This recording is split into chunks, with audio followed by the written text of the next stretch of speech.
E Fábio Arthur hoje na bateria. Aleluia. Imagine o Fábio Arthur se estivesse congregando lá, hein, Cláudio?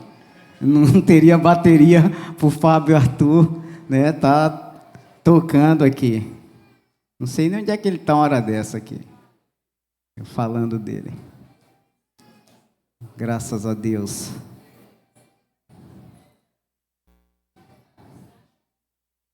Nós temos uma palavra a compartilhar convosco nessa noite. Livro de Atos, capítulo 17.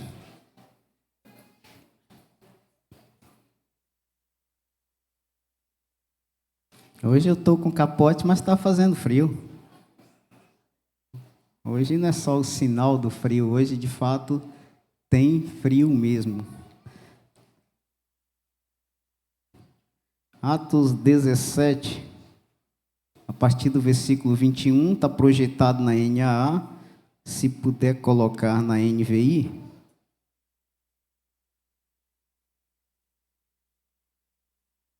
Ok. Leiamos a palavra. Todos os atenienses e estrangeiros que ali viviam não se preocupavam com outra coisa senão falar ou ouvir as últimas novidades. Então Paulo levantou-se na reunião do Areópago e disse: Atenienses, vejo que em todos os aspectos vocês são muito religiosos, pois, andando pela cidade, observei cuidadosamente seus objetos de culto e encontrei até um altar com esta inscrição: ao Deus desconhecido. Ora, o que vocês adoram, apesar de não conhecerem, eu lhes anuncio. O Deus que fez o mundo e tudo o que nele há é o Senhor dos céus e da terra, e não habita em santuários feitos por mãos humanas. Ele não é servido por mãos de homens, como se necessitasse de algo, porque ele mesmo dá a todos a vida, o fôlego e as demais coisas. De um só fez ele todos os povos, para que povoassem toda a terra, tendo determinado os tempos anteriormente estabelecidos e os lugares exatos em que deveriam habitar. Deus fez isso para que os homens o buscassem, e talvez, tateando, pudessem encontrá-lo, embora não esteja longe de cada um de nós.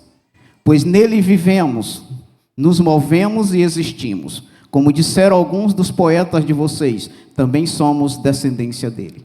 Assim, visto que somos descendência de Deus, não devemos pensar que a divindade é semelhante a uma escultura de ouro, prata ou pedra, feita pela arte e imaginação do homem. No passado, Deus não levou em conta essa ignorância, mas agora ordena que todos, em todo lugar, se arrependam. O Deus desconhecido. Olha que o ser humano, ele tem dentro da alma, no coração, o anseio, a vontade de preencher um vazio que existe em qualquer pessoa. O ser humano, ele tem isso, ele busca de alguma forma preencher. E notem que mesmo algo como esse, né, Paulo chega, é o maior centro intelectual, filosófico e artístico do mundo, está ali, do mundo ocidental. E Paulo anda por ali, ele observa vários monumentos dedicados a deuses da mitologia grega. Mas um altar chama a atenção dele. Está cheio. Ele chega naquele lugar e um altar chama a atenção dele. Nesse altar, nesse lugar, tinha uma frase: ao Deus desconhecido. Um altar que era lugar de sacrifício, era um lugar de entrega, era um lugar de culto. E lá está o povo servindo com um altar, dedicando. Todavia, um povo que declarava a existência de um Deus que eles não conheciam.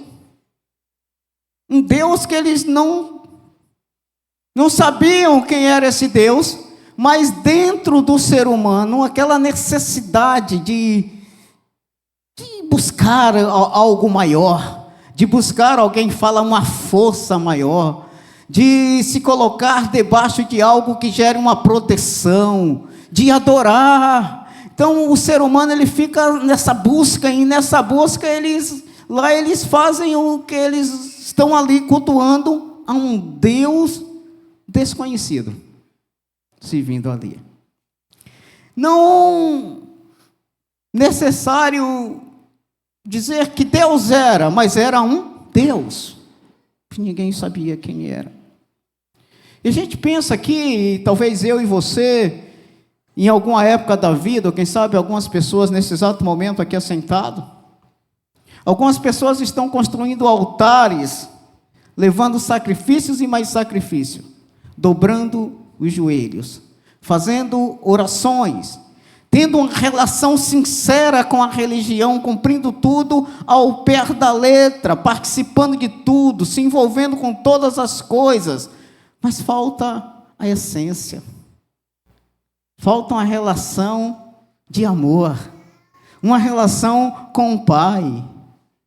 E não tem isso mesmo porque não conhecem. Constrói uma relação tipo o irmão do filho pródigo, uma relação de obrigações, uma relação de comparação, trazendo para si o mérito, aponta os serviços que são feitos, mas eu faço isso, este não faz, né? Eu estou aqui contigo há tanto tempo. Então as pessoas vão construindo uma relação com Deus, com os deuses, de uma forma que precisa sempre fazer alguma coisa para ter algo de volta. Uma relação de escravo. Alguns também dizem conhecer a Deus, mas negam com a vida. Talvez alguns estejam aqui, esse Deus desconhecido, talvez alguém fale assim, não tem nada a ver comigo, eu conheço Deus. E os argumentos são, eu sou cristão há 25 anos, eu conheço Deus, eu ando na igreja, a minha avó falava evangelho, a minha família falava evangelho, eu conheço Deus. Conhecer a Deus não é comprovado apenas por palavras ou por práticas religiosas. Eu contribuo, eu dou oferta, eu participo no nosso contexto, eu não perco uma conexão, eu não perco uma macro. E isso pode ser algo que é movido por uma relação com Deus, mas pode ser movido por uma relação com a estrutura, com a organização, e não com uma relação com Deus. Então, conhecer a Deus, ele não é comprovado por isso, mas é comprovado por uma vida transformada. A marca principal na vida de quem conhece a Deus é amar a Ele e amar o próximo. Amar a Deus e amar os irmãos. Existe uma marca, existe algo na minha vida e na sua vida que é uma marca. Chamo de marca principal. Amar a Deus e amar os irmãos. Em 1 João, capítulo 4, versículo 8. Pode ser projetado. Primeira carta de João. Olha para isso. Quem não ama não conhece a Deus. Porque Deus é amor. Mesmo capítulo, versículo 20. Se alguém afirmar, eu amo a Deus, mas odiar o seu irmão é mentiroso, pois quem não ama o seu irmão a quem vê, não pode amar a Deus a quem não vê. Algumas coisas para a gente começar a pensar na nossa relação com Deus. Quem sabe a gente não está construindo um altar a um Deus desconhecido? Quem sabe a gente não esteja vivendo práticas como se não é o Deus verdadeiro, é um Deus lá, mas é um Deus que ainda você não conhece. Pastor Niles tem uma frase que ele já disse, e às vezes repete, aquele que errou no amor, errou em tudo. Errou no amor, errou em tudo. Então a gente pode estar aqui, algumas pessoas assistindo isso, algumas pessoas aqui cristãos, algumas pessoas que viveram e vivem tempo com Deus, que fizeram muitas coisas, que se batizaram, que lê Bíblia e tudo, mas assim chega e diz, eu conheço a Deus, mas eu odeio fulano. Eu conheço a Deus, mas eu não perdoo. Eu conheço a Deus, mas falo mal do meu irmão. Eu conheço a Deus, mas julgo as pessoas. Eu conheço a Deus, mas não desejo servi-lo em um ministério. Eu conheço a Deus, mas eu participo das coisas, mas eu não me entrego, mas eu não me dou. Eu não estou em prontidão de servir, mas eu conheço a Deus. Talvez sejam frases que você anda dizendo. Eu conheço a Deus, essa é a mais forte, mas não obedeço. Eu conheço, eu amo a Deus, mas eu não obedeço. Você quer ver João capítulo 14, versículo 23 ao 24? Jesus respondeu: se alguém me ama, obedecerá a minha palavra. O meu Pai o amará, e nós viremos a ele, e faremos nele morada. Aquele que não me ama, não obedece às minhas palavras. Estas palavras que vocês ouvem não são minhas, mas do Pai que me enviou. A minha oração hoje, antes de trazer essa palavra aqui, inclusive até ali no momento, foi uma oração que eu repeti, eu entrego a palavra que vai ser pregada a Deus ali como uma oferta também.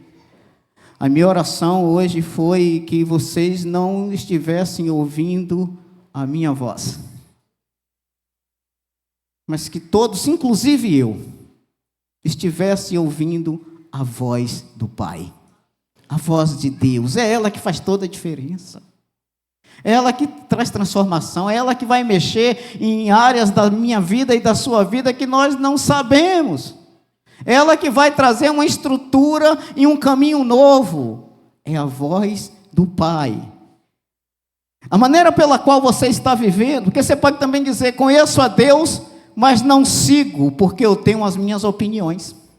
Mas eu conheço Deus, eu leio a Bíblia, eu já li 5 vezes, mas eu tenho algumas opiniões aí, então eu prefiro, todo caminho leva a Deus. É assim mesmo. Então, a maneira pela qual você está vivendo pode identificar alguém que está cultuando um Deus desconhecido, cultuando do seu jeito, cultuando por sua necessidade, vai em tudo quanto é lugar.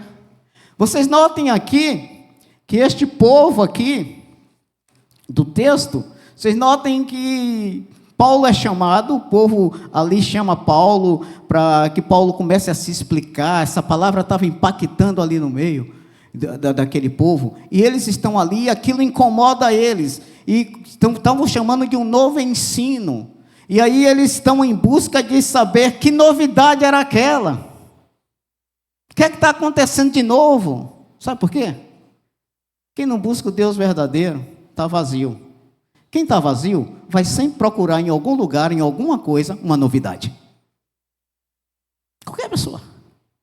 Toda novidade é boa, porque ainda não se saciou com a verdade. Quem não se saciou com a verdade, fica em busca de novidades. É um tiro para lá, é um tiro para cá, é para todo quanto é lado. É por isso que você vê pessoas, elas terminam ouvindo uma palavra, ela tem uma convicção plena do Evangelho, e ela chega em casa, ela assiste 4 programas de televisão diferentes. Faz 4 campanhas diferentes. Por que busca algo se está vazio? Porque ao chegar em casa, a gente tinha um hábito, hoje não, depois de tanto tempo, tecnologia, mas a gente tinha um hábito, os mais antigos aqui, de cerca, vou dizer, de 7, 10 anos passados, de riscar a Bíblia, de levar a Bíblia, de terminar uma mensagem, eu acredito, e sair, entrar no carro, ou andando, ou no ônibus, e estar com aquilo na cabeça. Hoje as pessoas chegam em casa, parece que perdeu tudo, ou parece que não tem mais nada, que não pegou nada, Cláudio Ferro falou aqui, disse: como é, Cláudio? Pega, pega, parece que não pega nada, parece que está tão vazio que tem de ouvir uma mensagem à noite do programa tal, tem de assistir o filme tal, está tão assim, há um vazio, há algo que ainda não foi preenchido, que não foi saciado, que tem de ouvir a oração da meia-noite, tem de ligar o programa de rádio. Muitas pessoas levantando altar ao Deus desconhecido, e a maneira pela qual você está vivendo, ela pode identificar. alguém que está cultuando um Deus desconhecido, cultuando um Deus do seu jeito, um Deus que se encaixe na sua maneira de viver. Então, vendo o texto inicial, o texto que eu li, esse Deus que é tido como desconhecido, Paulo começa dizendo, no versículo 23 de Atos, capítulo 17, Paulo começa explicando aqui algumas coisas. Pois andando eu pela cidade, observei cuidadosamente seus objetos de culto e encontrei até um altar com esta inscrição: ao Deus desconhecido. Ora, o que vocês adoram, apesar de não conhecerem, eu lhes anuncio. O que vocês adoram sem conhecer, o Deus desconhecido é o Deus que se revela. É o Deus que não fica escondido. É um Deus que é anunciado, é um Deus que é pregado, é um Deus que é apresentado diante de pessoas que estão ali com um vazio, uma busca, um altar, não conhecia o Deus verdadeiro, um vazio que de alguma forma o povo buscava novidades. Eu quero algo novo. É o que mais a gente vê por aí, gente. É algo novo, é o pregador novo, é a mensagem. Você vê que são tantas coisas que você vê, aí você fala assim, eu não sei mais agora qual é a identidade do cristianismo. Qual é, de fato, a mensagem do evangelho? E o pior ainda é o seguinte, né, que a pessoa termina de ouvir uma mensagem, algo focado no evangelho, e ela depois escuta 4, 5 pessoas e vem para você e fala assim, não, eu ouvi a palavra do Senhor, depois eu ouvi outra pessoa pregando, depois eu ouvi fulano, tudo uma bênção. Você olha assim e fala, você não entendeu nada. Porque o que um está falando aqui, o que o outro está falando lá não tem nada a ver. Mas é tudo uma maravilha, é tudo coisa boa. Ainda diz assim, é tudo de Deus. Fica o vazio, o que causa na vida das pessoas. E o Deus, queridos, desconhecido não se torna conhecido por especulações científicas. Não. Filosóficas, mas pela revelação do Filho.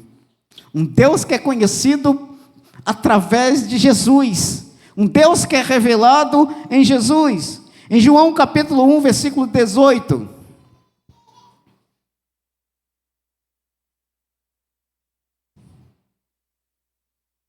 Ninguém jamais viu a Deus, mas o Deus unigênito que está junto ao Pai o tornou conhecido.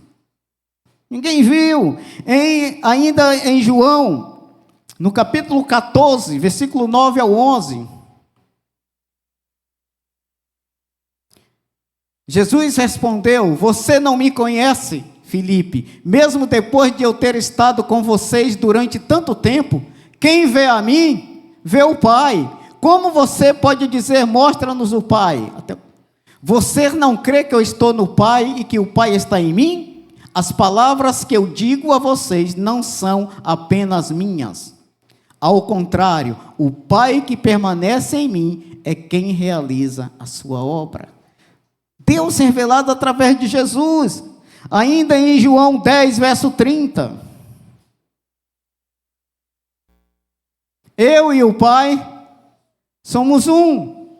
Então há um Deus para uma multidão, que é um Deus desconhecido, mas é um Deus que é revelado, é um Deus que é anunciado, é um Deus que é revelado através de Jesus. Quem deseja conhecer a Deus terá de passar por Jesus. Não é pela religião, não é pela igreja A, B ou C, tem de passar por Jesus, porque ninguém vem ao Pai a não ser por mim. Isso torna necessário que o caminho para Deus é Jesus. Você tem de passar por Jesus. Você pode até ter construído um altar. Você pode fazer o que você quiser. Mas conhecer a Deus não acontece dessa forma. Você pode ter até algumas ações de serviços, né? Você pode servir, inclusive, numa igreja cristã, ou em um outro segmento. Você pode praticar boas obras, você pode contribuir, você pode participar, você pode fazer defesa devocional, mas se ainda vive sem cruz, não conhece a Jesus. Você pode fazer tudo. O Deus desconhecido, ou conhecido de forma errada. Quando criança, eu e muitos que aqui se encontram, escutava os nossos pais falarem: cuidado, Deus está vendo. E quando nós ouvíamos isso, qual era a imagem que fazíamos de Deus? Um Deus que vai punir. E terminava, em vez de nos aproximar de Deus, criava em nós medo de Deus. Papai do céu castiga. Quem é que não já ouviu isso quando criança? Papai do céu castiga, como um Deus que está pronto com uma vara, com um cinturão, para quando você fizer qualquer coisa errada, Ele castigar, Ele bater em você. Mas quando nós temos a revelação desse Deus de amor, desse Deus de graça, descobrimos que Ele não está em busca de trocas religiosas, mas é Ele que nos dá a vida. O Deus desconhecido é o Deus que nos dá vida, queridos. O versículo 25 do capítulo 17 de Atos, do texto lido, diz assim: Ele não é servido por mãos de homens, como se necessitasse de algo, porque Ele mesmo dá a todos a vida, o fôlego e as demais coisas. Olha que passa a ser conhecido diante de um Deus desconhecido. Que antes mesmo de Paulo aqui falar de vida espiritual, Paulo aponta para algo ainda mais básico. Ele fala da própria existência de Deus. Ele afirma que Deus dá a todos vida, respiração, né? Ou seja, não é um Deus que depende de mim, que depende de você. É um Deus que primeiramente Ele dá, Ele entrega, Ele dá a vida. Ele dá para mim e para você a vida. No caso, a vida, não simplesmente a vida existir. Porque Paulo está falando de duas coisas aqui no texto. Ele está falando da vida existir, da existência natural, respirar, viver e depender dele para pertencer no mundo. Mas fala da vida zoe, que é a vida espiritual, plena, verdadeira e recebida em Cristo. Ele fala aqui para mim e para você, esse Deus desconhecido é Ele que nos dá. Hoje nós aprendemos na sociedade que na vida é uma troca. Você recebe aquilo que você merece. É tudo na base do mérito, tipo, você trabalha, você recebe. Tem os seus pontos de verdade, mas eu não posso trazer isso para a minha relação com Deus. Você erra, você é descartado. É assim. Você errou, em algum lugar fala, vou te dar só mais uma chance. Se errar de novo, descartado.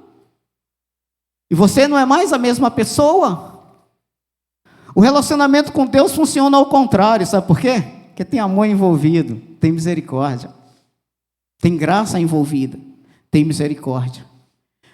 Tem amor derramado.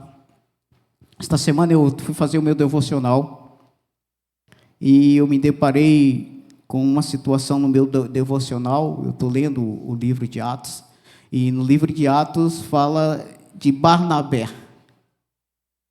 o conhecido, né, como consolador, mas que ele fez algo como apoiador.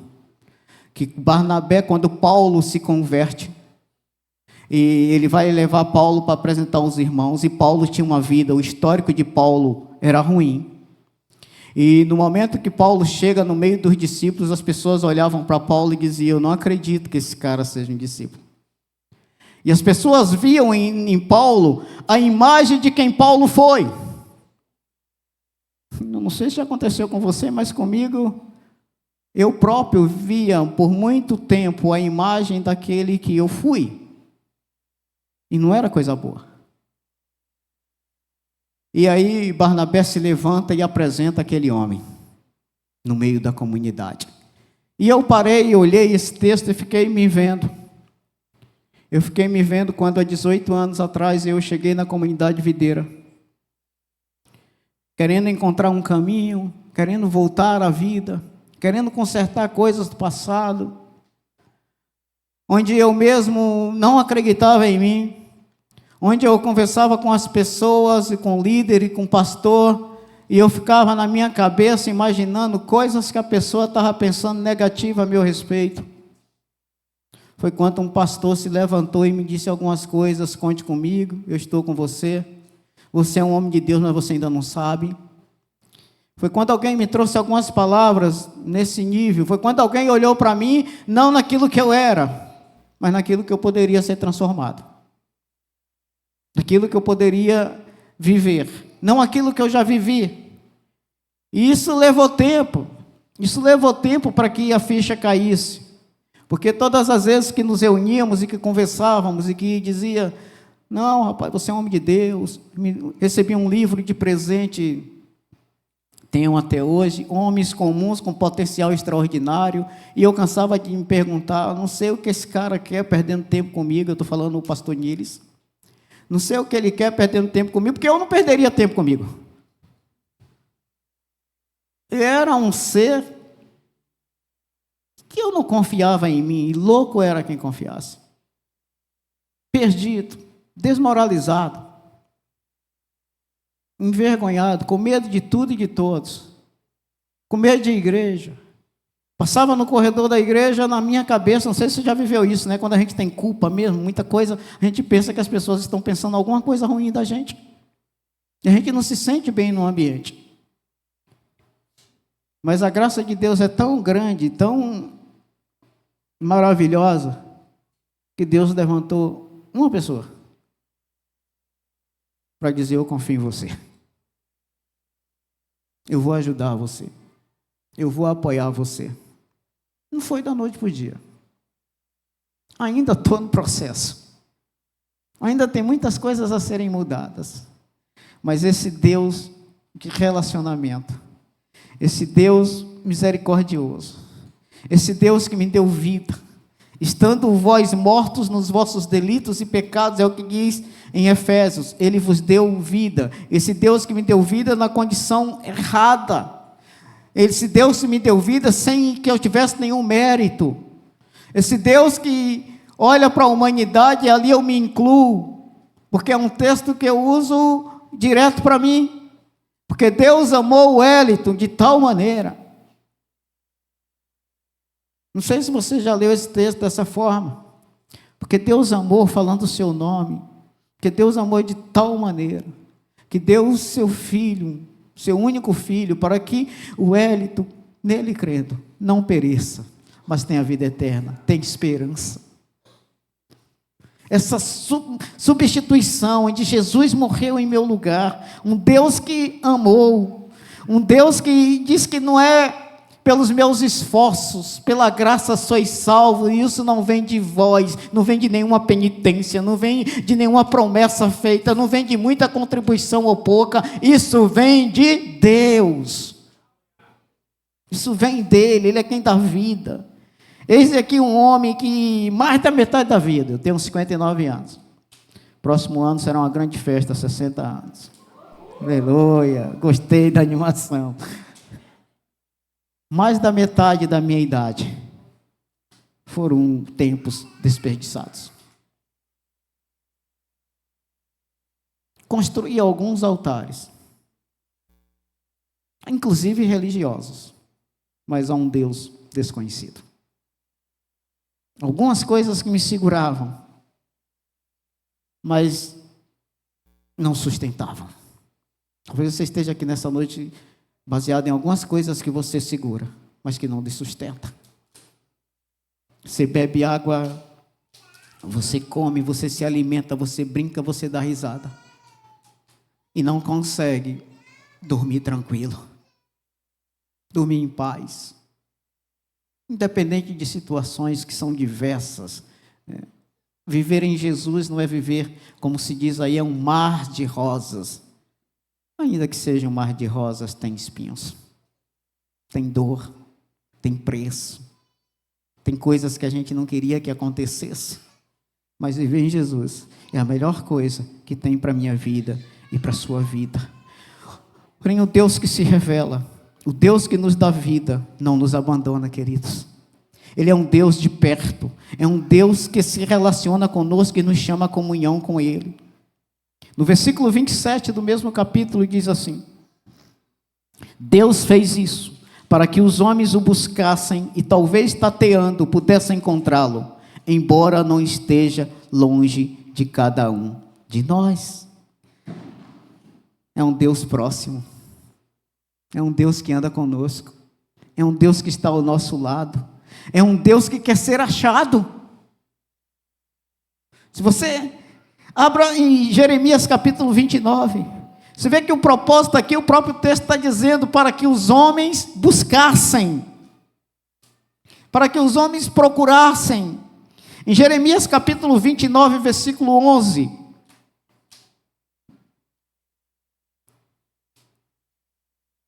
porque sou eu que conheço os planos que tenho para vocês. Ou seja, mudem de planos. Quem sabe os planos para a sua vida sou eu. Porque eu que conheço os planos que tenho para vocês. Declara o Senhor, planos de fazê-los prosperar. Em algumas versões tem planos de paz, não de causar dano. Planos de dar a vocês esperança e um futuro. Plano de acender uma luz na minha vida e na sua vida. Versículo 12. Então vocês clamarão a mim, virão orar a mim. O que é que acontece? E eu os ouvirei. Versículo 13. Vocês me procurarão e me acharão quando me procurarem de todo o coração. Versículo 14. Eu me deixarei ser encontrado por vocês. Aleluia. Eu me permito, declara o Senhor, eu os trarei de volta do cativeiro, ou seja, sua história não será mais a mesma. Você não será mais preso, você não estará mais cativo, você não será mais escravo. Eu os reunirei de todas as nações e de todos os lugares, para onde os dispersei, e os trarei de volta para o lugar de onde os deportei, declara o Senhor. Buscar a Deus, é um Deus próximo. Você pode estar tateando. Geralmente as pessoas que não têm visão, ela quer encontrar alguma coisa, elas ficam assim, procurando, tateando, em meio às dúvidas da sua vida, da sua fé, em meio às suas feridas, em meio às suas culpas. Você pode estar diante das suas decepções, da sua incredulidade. Talvez Deus para você, diante da sua incredulidade, ou quem sabe das suas razões científicas, filosóficas, é um Deus desconhecido. É um Deus que você não tem essa imagem dessas coisas, não é um Deus de amor. Você pode estar vivendo assim. Eu quero dizer para você que Ele não está longe, não. E que você pode encontrá-lo hoje. Perto está o Senhor dos que têm o coração quebrantado e salva os contritos de espírito. Salmo 34, 18. Existe uma condição de se aproximar de Deus. O Deus que você pode estar vendo hoje como longe na história da sua vida, é um Deus que está perto de um coração quebrantado e que salva e que resgata os contritos de espírito. Queridos, a proximidade de Deus não é apenas uma ideia teológica, é uma promessa para mim e para você. É uma promessa para quem está ferido, arrependido e sem forças. Quando o coração se quebra, Deus não se afasta com reprovação. Quando o coração se quebra, Ele se aproxima com graça. Ele se aproxima com favor imerecido. Ele quer um homem rendido. É como um pai esperando um filho que saiu de casa. E o menino toma a decisão que ele quer. E o menino diz, me dá meus bens, me dá tudo que me pertence. Essa vida está chata. Eu vou fazer o que eu quero da minha vida e eu estou preso aqui. E ele vai e estraga tudo. E um certo dia a ficha cai e ele diz, eu vou voltar para casa. Lá existe um pai. Mas ainda não tinha enxergado ele como um pai, enxergava como um patrão. E lá diz o texto, lá em João, falando do filho pródigo, quando ele volta. Ele planeja a sua entrega, ele planeja a sua volta. Não esperava nada do que aconteceu. Eu acredito que no cenário, em momento nenhum, ele imaginou que tinha alguém esperando por ele. É como se ele fosse bater na porta e tivesse alguém para perguntar ainda, vai entrar ou não? Na cabeça dele era assim. É tanto que ele disse, eu não quero nenhum lugar. Eu quero ficar com os porcos, lá, com os trabalhadores, com os teus empregados. Isso que ele fala quando ele planeja falar. E diz que quando ele aponta de longe, é a cena mais linda da Bíblia. Diz que quando ele aponta de longe, gente, talvez você tenha uma relação com Deus mediante a sua relação paterna que não foi boa. Eu quero dizer para você que isso quebra hoje, em nome de Jesus. Você pode não ter tido um pai. Você pode não ter tido uma relação boa familiar. Você pode não ter recebido um abraço, um beijo, um eu te amo, um eu vou te ajudar. Mas a história muda hoje. Existe um pai, e o texto é tão lindo que diz que o pai, quando viu de longe, quando viu a distância, correu. Você pode imaginar a cena de um pai amoroso correr para te encontrar. Beijou e o abraçou. E fez uma grande festa naquele dia. Você pode sentir isso acontecendo na sua história, na sua vida? Um pai que corre ao seu encontro. E quando o menino conversa algumas coisas, ele faz o discurso dele elaborado. Pai, ele nem ouve. Ele nem dá atenção. Ele fala assim, ó, mata o bezerro, chama o povo, troca a roupa, coloca a sandália nos pés e anel no dedo para mostrar a identidade de filho. Porque esse menino estava morto e reviveu. Tinha se perdido e foi achado. É necessário nos alegrar nele. Você pode viver isso, um Deus que, diante de toda a sua história, corre ao seu encontro e cuida de você. Você é um Deus revelado. Você pode ter 1000 argumentos aí. 1000 argumentos lógicos. Você pode ter tudo, mas sua alma vai continuar seca se Jesus não entrar na sua história. Você vai ficar sempre buscando. A diferença entre a teoria e a prática de conhecer a Deus não se baseia na ausência de problemas, não, queridos. De jeito nenhum. Não se baseia nisso. Mas se baseia em uma presença de uma âncora, de algo que sustenta. O sucesso não envaidece. Quando estamos bem, não ficamos envaidecidos, achando que as coisas acontecem por nós. E as crises já não destroem, pois agora conhecemos aquele que nos conhece. Então, as crises elas chegam, mas elas não destroem, elas não nos paralisam. O tempo de ignorância, da falta de conhecimento de Deus em sua vida, encerra-se hoje. Você pode dizer para a pessoa que está do seu lado, encerra hoje. Aleluia, aleluia. Eu convido você a se colocar de pé. Aleluia,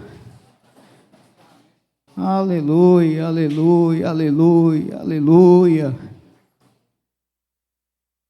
O versículo 30 do texto diz: no passado Deus não levou em conta essa ignorância, mas agora, esse agora para mim e para você é agora, ordena que todos, em todo lugar, se arrependam.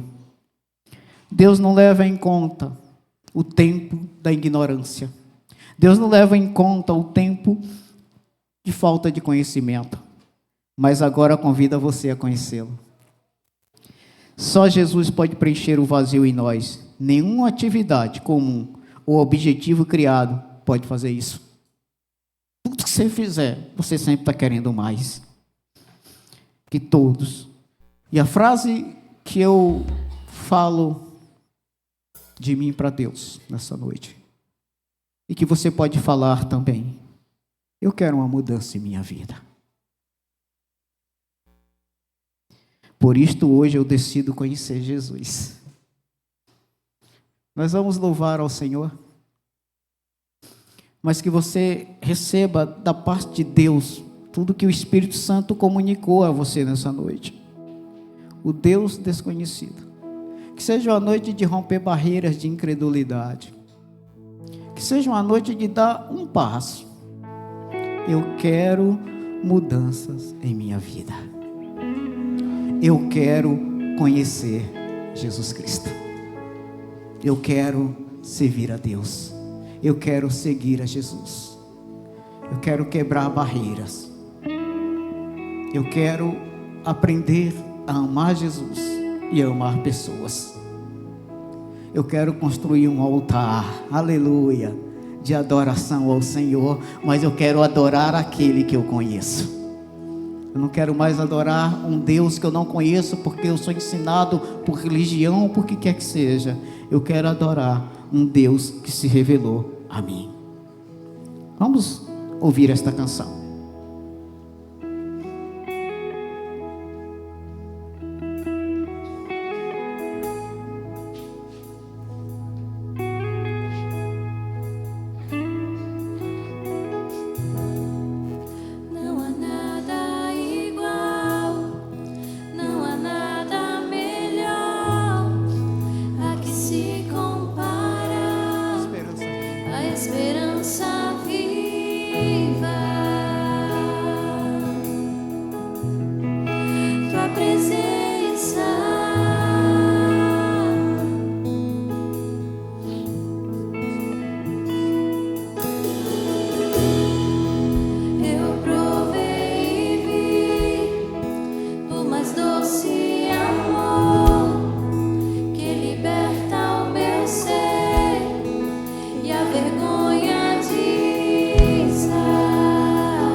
Venha, saia do seu lugar. Venha declarar esta canção em oração. Não há nada melhor, não há nada igual ao que se comparar com a tua presença. Convide o Espírito Santo. Cante orando. Santo Espírito, és bem-vindo aqui. Eu preciso de mudança. Eu quero mudar a minha história. Eu quero Jesus. A esperança viva, tua presença.